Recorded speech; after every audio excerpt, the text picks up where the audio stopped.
Get ready to lactose your mind as we explore a dairy dilemma and again milk the linguistic udder of the Welsh language, where even milk itself has its own identity crisis.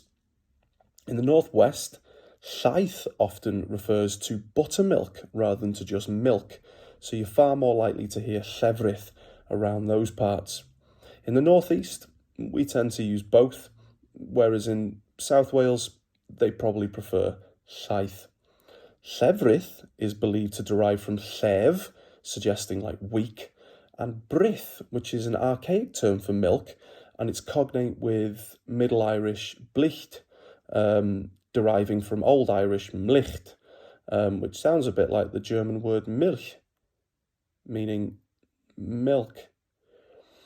The term for dairy in all Welsh dialects is cynnyrch llaeth, literally milk produce, and a llaethdy or a lleithdy is a dairy, literally a milk house.